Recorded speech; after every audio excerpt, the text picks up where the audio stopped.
আসসালামু আলাইকুম সবাইকে। আপনি শুরুতে যে ছবিগুলো দেখলেন এই ছবিগুলো কিন্তু এখন ফেসবুকে, টিকটকে খুবই ট্রেন্ডিং রয়েছে। আপনি চাইলে কিন্তু আপনার ফেসবুক আইডির স্ক্রিনশট, তারপর টিকটক আইডির স্ক্রিনশট, এমনকি নিজের ছবি আপনি চাইলে এইভাবে এডিটিং করতে পারবেন। জাস্ট এক ক্লিকে কিন্তু আপনি এডিটিং করতে পারবেন। তো আমি আপনাদেরকে ফেসবুক আইডির স্ক্রিনশট দিয়ে দেখাচ্ছি। আপনি চাইলে আপনার টিকটক আইডি দিয়ে কিন্তু করতে পারবেন, মানে টিকটক আইডির স্ক্রিনশট দিয়ে কিন্তু আপনি চাইলে করতে পারবেন, বা আপনি চাইলে নিজের ছবি দিয়ে কিন্তু এইভাবে এডিটিং করতে পারবেন। তো কিভাবে করবেন এর জন্য আমি এখান থেকে সরাসরি আমার ফেসবুক লাইভটাকে ওপেন করে নিচ্ছি। এটাকে ওপেন করে নেওয়ার পর এখান থেকে প্রোফাইলে যাবো, দেন এখানে একটা স্ক্রিনশট নিয়ে নিচ্ছি।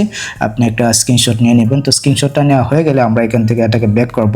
সো ব্যাক করে দেওয়ার পর প্রথমে আপনাদেরকে যে কাজটি করতে হবে, হাইপিক যে অ্যাপ্লিকেশনটা রয়েছে এটা আপনাদের ফোনে ইনস্টল করে নিতে হবে। আর হাইপিক অ্যাপটা আমার ভিডিওর ডেসক্রিপশন বক্সে দেওয়া থাকবে, অবশ্যই এখান থেকে ডাউনলোড করে নেবেন। যদি ভিডিও ডেসক্রিপশন বক্স থেকে ডাউনলোড করেন তাহলে কিন্তু কোনো প্রকার সমস্যা হবে না, আর যদি প্লে স্টোর থেকে ডাউনলোড করেন তাহলে যে কোনো প্রকার সমস্যা কিন্তু হতে পারে। অবশ্যই ভিডিওর ডেসক্রিপশন বক্সে দেওয়া আছে, ওইখান থেকে এটাকে ডাউনলোড করে নেবেন, ঠিক আছে। আর আপনার কাছে যদি থাকে তাহলে ওইটা কেটে আমার কাছে যেটা পাবেন ওইটা ইনস্টল করবেন। ওকে, আমি এখান থেকে হাইপিক অ্যাপ্লিকেশন থেকে ওপেন করে নিলাম। এটাকে ওপেন করে নেওয়ার পর ঠিক এরকমভাবে কিন্তু একটি পেজ শো করবে, দেখতে পাচ্ছেন এখানে কিন্তু হয়েছে এই যে প্রোফাইল ম্যাজিক নামে কিন্তু একটি অপশন হচ্ছে। আমরা চাইলে কিন্তু এখান থেকে এডিটিং করতে পারি। আপনি যদি আপনার পছন্দের ছবি এডিট করেন তাহলে আপনি চাইলে এই যে প্রথম যে থিমটা রয়েছে আপনি চাইলে এটাতেও কিন্তু করতে পারবেন। আপনি চাইলে আপনার ছবি এডিটিং করতে পারবেন, ঠিক আছে। আপনি যদি অপশনটা ক্লিক করে দেন, ইউজ টেমপ্লেটে যদি ক্লিক করেন, দেন আপনি চাইলে এখানে আপনার যে কোনো একটি ছবি দিয়ে এডিটিংটা করতে পারবেন। ইজিলি একটা ব্যাপার। আমি আপনাদেরকে প্রসেসটা দেখাচ্ছি। ধরুন আমার এই ছবিটা আমি এখানে চুজ করলাম। এখানে কিন্তু একটু লোডিং নেবে, একটু অপেক্ষা করতে হবে। আমি একটু অপেক্ষা করে নিচ্ছি।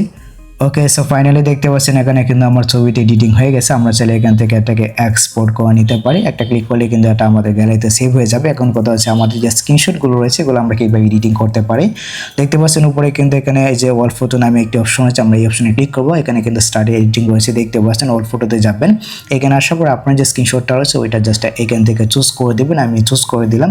তো চুজ করে দেওয়ার পর দেখতে পাচ্ছেন নিচে কিন্তু অনেকগুলো অপশন আছে। আমরা এখান থেকে টেমপ্লেটস নামে যে অপশনটা রয়েছে, অবশ্যই আপনি টেমপ্লেটস অপশনটাকে খুঁজে বের করবেন। দেখতে পাচ্ছেন এখানে কিন্তু অনেকগুলো অপশন রয়েছে। আমরা এখান থেকে টেমপ্লেটে যাব। তো টেমপ্লেটে আসার পর দেখতে পাচ্ছেন নিচে কিন্তু টেমপ্লেটগুলো রয়েছে। আমরা এখান থেকে যে কাপড়ের যে টেমপ্লেটটা রয়েছে দেখতে পাচ্ছেন, এই যে এটাকে আমরা এখানে চুজ করে দিচ্ছি। আপনি জাস্ট চুজ করে দেবেন। চুজ করে দেওয়ার পর এখানে কিন্তু আপনার স্ক্রিনশটটা, মানে আপনার ফেসবুক আইডির স্ক্রিনশটটা কিন্তু এডিটিং হয়ে যাবে। ইজিলি কিন্তু আপনি এডিটিং করে নিতে পারবেন, ঠিক আছে। একটু কিন্তু অপেক্ষা করতে হবে। দেখতে পাচ্ছেন এখানে কিন্তু সেকেন্ড উঠতেছে, আমরা একটু অপেক্ষা করে নিচ্ছি। আর আপনি চাইলে ওইখানেও কিন্তু এডিটিংটা করতে পারবেন, এখানেও করতে পারবেন। তারপর যে প্রোফাইল ম্যাজিক যে অপশনটা রয়েছে ওইখানে কিন্তু আপনি এডিটিংটা ইজিলি কিন্তু করে নিতে পারবেন। দেখতে পাচ্ছেন এখানে কিন্তু লোডিং দিচ্ছে। ওকে, সো ফাইনালি দেখতে পাচ্ছেন এখানে কিন্তু আমার ফেসবুক আইডির স্ক্রিনশটটা খুব সুন্দর মতো এডিটিং হয়ে গেছে, যেটা ফেসবুকে কিন্তু খুবই ভাইরাল। আমরা এখান থেকে যে এক্সপোর্ট নামে যে অপশনটা রয়েছে এই অপশনটা ক্লিক করে দিচ্ছি। আপনি এই অপশনটা ক্লিক করে দিবেন। আর যদি আপনি সফল হন অবশ্যই সেটা কমেন্টে জানাবেন। আর চ্যানেলটিকে অবশ্যই সাবস্ক্রাইব করে রাখবেন এই ধরনের আপডেটগুলো সবার আগে পেতে এবং এই ধরনের ভিডিওগুলো সবার আগে পেতে।